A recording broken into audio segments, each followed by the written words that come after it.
Olá pessoal, tudo bem? Hoje a gente vai iniciar nossa discussão com a parte de economia política, tá? O objetivo principal das nossas aulas de economia política é tentar entender toda a evolução da economia política em si, até chegar nos dias atuais, para que a gente possa entender como que foi formado tudo isso. Então, a princípio, nós vamos ver as bases da economia política, tentar entender tudo aquilo que baseou dentro dos seus estudiosos, tanto Adam Smith e David Ricardo, que foram os primeiros que começaram a analisar a economia política em si, e depois para a gente entender o resultado de tudo isso, tá? Então, as evoluções da economia, os cenários econômicos, tanto como a formação de sociedades, foram todas bases para que a gente tenha a economia política formada hoje, tá? Para que chegue até hoje. Então a gente precisa entender as diversas vertentes da economia política, cada estudioso que estudou, para a gente entender no que chegou hoje, tá? Então, tanto que essas teorias podem gerar algumas discussões importantes quando a gente já começou a ter em sala de aula, tá? Principalmente na parte de ideologias, né? Que tem muita gente que busca uma ideologia, que acredita naquilo sem menos entender a outra. Então a gente precisa pelo menos compreender as teorias políticas que foram passadas para a gente ver por que elas são usadas até hoje, por que as pessoas acreditam nela e por que a gente forma a nossa concepção da parte da teoria política mesmo, ok? Eu vou estar voltando agora com vocês desde o que a gente estudou em sala para ter uma retomada em tudo, para não ficar também esse vácuo no que a gente estudou, para que a gente consiga alcançar o objetivo que é que vocês entenderem toda essa parte da economia política, ok? Eu quero que vocês sejam bastante críticos novamente em relação ao vídeo, em relação às aulas, ao material que a gente está estudando e principalmente na opinião de vocês, no que vocês forem colocar como exercício, tá? Que no final das aulas vocês não esqueçam de responder o exercício que vai ser colocado para considerar como presença e como nota de vocês também. E eu quero que vocês coloquem mesmo a opinião de vocês nessa parte da teoria política, tá? Que muitas vezes geram discussões importantes, como a gente já começou a ter em sala de aula, ok? Quem não tem meu telefone novamente, quem não tem meu e-mail, redes sociais, me busquem, me procurem para tirar dúvidas. Vamos tentar fazer algum dia presencial para que a gente possa fazer essas discussões serem mais aclaradas, serem mais presenciais possíveis, porque nesse momento a gente não pode estar junto, mas a gente vai tentar fazer elas da melhor maneira possível, ok? Então, retomando essa parte de economia política, a gente viu que os primeiros relatos sobre economia política já estavam em torno de 1575 a 1621, na obra de Antoine de Montaigne, não sei se é assim que se pronuncia, tá? Na sua obra de Tratado de Economia Política. Então, desde aí que a gente já começa a perceber alguns traços do estudo da economia política, tá? E, embora surja texto de Quesnay e Stuart e Adam Smith, é apenas nos primeiros 20 anos do século XIX que passa a designar um determinado corpo teórico. Então, por mais que ao longo dos anos já vinha essa teoria, então somente no início do século XIX que a gente consegue observar tudo isso, tá? 19 não, 14, perdão. Mas isso não significa que a economia política só se constituiu e sistematizou como um campo teórico na entrada do século XIV. Significa apenas que nesses anos ela passou a ser reconhecida como tal. Então, a partir do século XIV que ela foi conhecida como uma teoria a ser estudada, ok? Então, como que eu já citei para vocês, que nessa parte, nesse campo da economia política clássica, que são os primeiros estudos voltados à economia política, a gente tem Smith e Ricardo, tá? Com seus dois pontos de teorias diferentes, mas que iniciam esse estudo de economia política, tá? Principalmente, tá? Que eles vêm elaborando ao longo de muitos anos. O que eles buscavam entender? Então, a primeira delas se refere à natureza dessa teoria mesmo, tá? Que não se tratava de uma disciplina particular, especializada. e que ela procurava recortar a realidade social de um objetivo específico da economia. Ou seja, ela queria entender a realidade econômica daquela época, a economia política, tá? E analisar ela de forma separada. Ou seja, beleza, a gente tinha o cenário econômico, a gente tinha uma economia formada naquela época, que era o sistema feudal, e como que a gente teve os primeiros traços tal do capitalismo, tá? Então, no final do período feudal, que teve o aumento da especialização do trabalho, que teve o aumento das vendas, tá? Tanto quanto interno, dentro das pequenas cidades, como a expansão do comércio. Então, nesse momento, eles precisavam analisar a realidade. Por quê? Porque já começa a ter os primeiros traços da relação de trabalho. Então, tipo, já começa a ter um proprietário e pessoas trabalhando para eles. Então, essa análise social foi o primeiro ponto a ser analisado dentro da política econômica, tá? Da economia política clássica. Então, na economia política clássica, o objetivo deles era tentar entender essa relação econômica, principalmente na base social, como que isso ia afetar toda a economia naquela época, tá? Então, para os dois autores mencionados, como para vários os que precederam eles, porque eles foram a base da economia política clássica, então, dentro dessa base, todos os outros autores foram buscando entender cada vez melhor, tá? Eles centravam suas questões para tentar explicar de forma irrecusável as transformações em curso da sociedade, a partir da generalização das relações mercantis e de sua extensão ao mundo do trabalho, do valor e do dinheiro. A economia política interessava compreender o conjunto das relações sociais que estava surgindo na crise do regime antigo. Ou seja, como que tudo isso ia ficar? Que tipo de relação social ia ter a partir disso, tá? Então, tipo assim, estava gerando emprego, começou a gerar um tipo de emprego, uma relação de emprego inicial, que isso estava gerando dinheiro, tá? Estava gerando algum valor ali dentro, como a gente viu lá em economia monetária. Então, tipo assim, as primeiras questões da moeda foram surgidas porque tinha a relação de trabalho. Não foi isso que a gente viu na última aula de economia monetária? Então, se eu tinha essa relação de trabalho, eu tinha que pagar por isso. E como que ia ser a sociedade nessa época? Então, eles começaram a estudar esse tipo de relação, tá? A economia política clássica. Então, eles almejavam compreender o modo de funcionamento da sociedade que estava nascendo das entranhas do mundo feudal. Por quê? A sociedade feudal ela era dividida entre a igreja, os senhores feudais e os vassalos.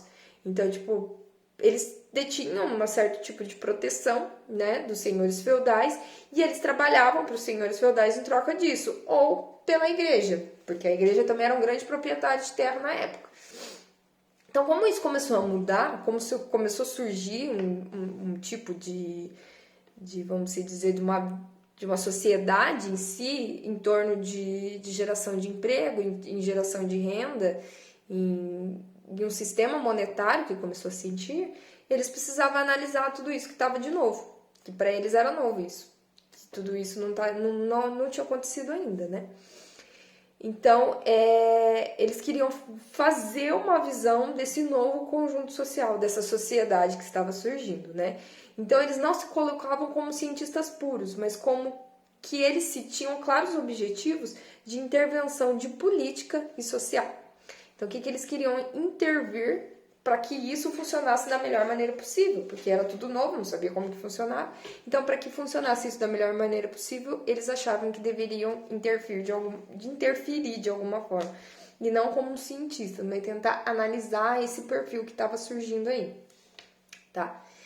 Então, as características da economia política, uma vez descoberta pela razão humana, permanecem inviolável na sua estrutura fundamental.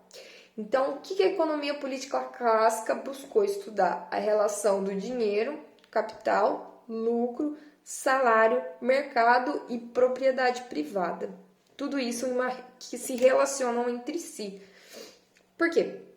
Se os senhores feudais, que era a estrutura da época que estava formada, vendesse os seus excedentes para outros senhores feudais, ou para pequenas sociedades, ou para as vilas, ele geraria dinheiro, né? Ele geraria um capital através disso e geraria lucro. Gerando lucro, ele tinha os seus vassalos que trabalhavam na terra em troca de comida somente, em troca de proteção e moradia, né? Que era essa forma de subsistência. Mas eles não iam ganhar nada com isso, tipo, o trabalho deles não tinha valor. Começou a girar o mercado de vendas, né? Essa questão de mercado dentro da propriedade privada, e que isso geraria dinheiro, que geraria lucro e que teria que pagar salários. Então, analisando a sociedade em si, se você for pensar, você hoje trabalhando, se você trabalha, você está gerando um lucro para o seu patrão, para o dono da empresa, para o governo, se você trabalha para o governo, se você está vendendo o seu trabalho, você está vendendo o seu tempo, e aquilo tem que ter um valor, tem que ser pago em troca.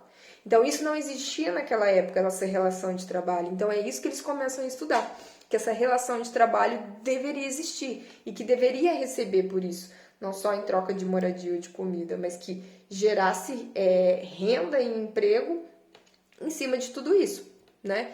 Então, estudar a sociedade em si era o objetivo da economia política clássica. Nós que quando a gente fala de economia, a gente não pode estar falando só em dinheiro, em dados e números. A gente tem que estudar a sociedade e a forma que ela está se formando e a forma que ela trabalha, né?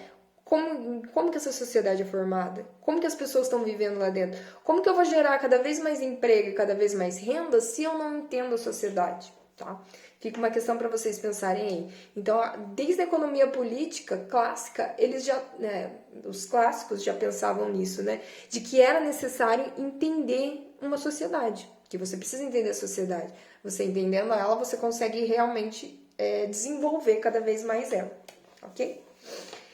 Então, esse característica do estudo da economia política clássica, ela vai marcar a luta da burguesia contra o Estado absolutista no antigo regime. Ou seja, o Estado que mandava em tudo e a burguesia começou a ganhar, vamos dizer, lucro em cima de tudo isso, das pessoas trabalhando e gerando cada vez mais, e o Estado querendo receber.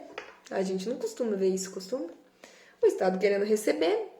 Então começou a marcar essa luta e o povo ficava onde nisso tudo? Gerando cada vez mais renda para a burguesia e o Estado querendo receber em cima disso tudo através de impostos. Então a economia política clássica caracteriza no ideário da burguesia, tá? No período em que essa classe estava na vanguarda das lutas sociais. Ou seja, era importante para eles que a sociedade estivesse junto com eles para cada vez mais gerar renda e lucro e capital, conduzindo um processo revolucionário que destruiu o antigo regime. Então, o Estado absolutista caiu, os burgueses começaram a manter essa sociedade e cada vez mais se desenvolver essa questão de relação de trabalho, ok? Então, entre os anos de 1825 e 30 até 1848, desenvolve uma crise contra a teoria clássica, tá? Então, os clássicos começam a ter uma crise em relação a esse objetivo que eles tinham de analisar a sociedade em si, ou seja, que a burguesia que estava mantendo com a cultura ilustrada, tá? Ou seja, então o povo começa a perceber que a burguesia não estava nem aí para nada, que ela só queria cada vez mais lucro, que ela não queria só distanciar do Estado para ajudar o povo, para cada vez mais a ter essa distribuição de renda. Mas ela queria cada vez mais enriquecer. Então, é aí que gerou a cultura ilustrada. Então, ela é um projeto, a cultura ilustrada, que foi a crise da economia política clássica. Ela é conduzida pela burguesia, resumida na consignação: liberdade, fraternidade e igualdade. Quando eu coloquei isso lá nos materiais de estudo para vocês, eu coloquei também o livro do A Revolução dos Bichos. É muito legal esse livro. Quem puder ler, leia. Tem uns filmes deles também, que é mais rápido, para vocês entenderem como que funciona. Mas mostra basicamente essa questão da cultura ilustrada. Porque as pessoas queriam uma emancipação da burguesia, né? Então elas buscavam essa questão da liberdade realmente, para que todos tivessem os mesmos direitos, que recebessem as mesmas coisas, que as pessoas só trabalhavam e não via nada, não tinha lucro, não tinha desenvolvimento, não tinha nada, e eles estavam buscando isso. Tanto que esse tema da cultura ilustrada, ele foi definido na Constituição Francesa, tá? Como um princípio da República. Então, em 1946 até 58, esse era um princípio da República da França. Ela teve variações como união, força e virtude, usada nas lojas maçônicas. Então, tipo, ela foi base, foi tema e buscou, tipo, levou objetivos de muitos grupos, tá? Liberdade, segurança e prosperidade. Então, foi surgindo vários temas de revolução, para que as pessoas buscassem cada vez mais o objetivo dela de emancipação de tudo isso, tá? Então, sua forma mais conhecida, que é liberdade, fraternidade e igualdade, foi adotada em vários países. E o primeiro artigo da Declaração Universal dos Direitos Humanos contém essa tríade aqui. Então, todos os seres humanos nascem livres e iguais em dignidades e direitos, dotados de razão e de consciência, e devem agir uns para com os outros em espírito de fraternidade. Isso ocorre? A gente tem todos esses direitos? A gente consegue agir aqui, como diz, com espírito de fraternidade com todo mundo? A sociedade ela é formada dessa forma? Como que vocês veem isso? É muito bacana que, se vocês verem, puxar um resuminho, qualquer coisa do livro da Revolução dos Bichos, ele mostra muito isso, tá? Que até que ponto é importante você formar uma sociedade e que você consiga ter essa liberdade, que todas as pessoas são livres e que todas as pessoas são iguais e que elas tenham a mesma igualdade que as outras pessoas. É muito difícil a gente conseguir enxergar isso em diversas sociedades, tá? E a cultura ilustrada buscava isso, ela queria formar isso. E por mais que tentassem, é muito difícil você ver isso no passado como você vê isso agora, né? Você ter o mesmo direito, a mesma igualdade e você ter os mesmos benefícios que as outras pessoas. Então, outras pessoas são mais iguais que as outras? Tem uns questionamentos bem importantes aí que a gente precisa fazer. Principalmente vocês que estão em casa sem fazer mentira, não estão sem fazer nada, não. Tem muita gente trabalhando. Então, vamos lá. Então, entretanto, no regime burguês não foi possível instalar a emancipação humana, mas sim a emancipação política. Então, as pessoas não conseguiram se emancipar, e sim a política conseguiu separar a emancipação social da emancipação política. E que acabou esbarrando novamente no próprio regime burguês, que todos eram iguais perante a lei, que foi o que a gente disse. Então, a crise da economia política clássica bateu de frente com o regime, com a cultura ilustrada, que não era difícil manter os dois juntos, não tinha como você estabelecer um regime onde ela buscava o desenvolvimento, vamos dizer, econômico, com a geração de lucro, com a geração de riqueza, junto com a igualdade, que todos seriam iguais. Então, como que eu vou conseguir uma sociedade igual se eu não tenho pessoas que tenham a mesma quantidade de dinheiro para gerar emprego, para gerar renda para outras? Então, meio que bateu de frente e a cultura ilustrada com a economia política clássica, tá? Então, a burguesia dominava tanto manter a neutralidade sobre a cultura e instalou-se uma classe conservadora. Então, a burguesia meio que se separou para poder, vamos dizer, ficar... ser neutra diante das duas culturas, tanto da economia política clássica como a cultura ilustrada. Por quê que a burguesia tentou se manter neutra? Por que era importante que ela ficasse dessa forma, ao invés dela ter um posicionamento ou outro? Porque ela buscava cada vez mais o lucro. Se manter na burguesia, né? Se manter no alto padrão. Então, a gente começa a perceber que no final dessa crise, no final da economia política clássica, né, dois protagonistas começam a se enfrentar, a classe conservadora e o proletariado. Então, é nesse momento que o proletariado começa a perceber que ele tem direito e que ele deveria receber pelo trabalho que ele estava estabelecendo, né? Ocorre um abandono da burguesia pela cultura ilustrada. Por quê? Porque a cultura ilustrada estabelecia a igualdade. Então, se ela estabelecer a igualdade, o proletariado tinha que ter os mesmos benefícios que a burguesia. Então a burguesia começou a abandonar essa questão da cultura ilustrada para poder ser compatível aos seus ideais, né? Então não seria possível ela querer igualdade se ela não conseguiria manter isso, se ela não poderia vender tudo isso, ok? Então, para os clássicos, o valor do produto é o trabalho, tá? Então, tipo assim, se você gera um produto, se você está gerando alguma coisa, é através do trabalho, tá? Então, essa teoria que havia derrubado no antigo regime tornou-se uma crítica do regime burguês, tá? Então, o regime burguês começa a perceber que aquilo, tipo, não é tão bom para ele, tá? Então começa a perceber o que dentro desse período? A exploração do capital em face ao trabalho. Ou seja, eu exploro as pessoas que estão trabalhando para mim, para gerar cada vez mais lucro, cada vez mais dinheiro, e o valor que eu atribuo por isso é bem pequeno. Então, o que as pessoas começam a perceber? Que o trabalho dela não tem valor nenhum. Então, a crise da economia política clássica junto com a cultura ilustrada se debate diretamente nisso, que elas começam a perceber que, tipo, eles não têm valor de nada, que essa questão da igualdade, fraternidade não vai ser alcançada, dificilmente, porque sempre vai ter uma pessoa com muito, tipo, sempre vai ter uma pessoa no poder cada vez mais explorando outras pessoas, que são o proletariado, ok? Então, na segunda metade do século, ocorre a inteira dissolução da cultura ilustrada. Então, de fato, o que resulta na dissolução da economia política clássica são duas linhas de desenvolvimento teórico diferentes, excludentes um do outro. Então, a investigação ela foi conduzida pelos pensadores vinculados à ordem burguesa. Então, os pensadores que eram vinculados começam a estudar essa forma, e outras investigações realizadas pelos vinculados ao proletariado. Então, vamos dizer que no final da economia política clássica, a gente conseguiu ver duas vertentes, que foi seu objetivo, que chegou ao objetivo.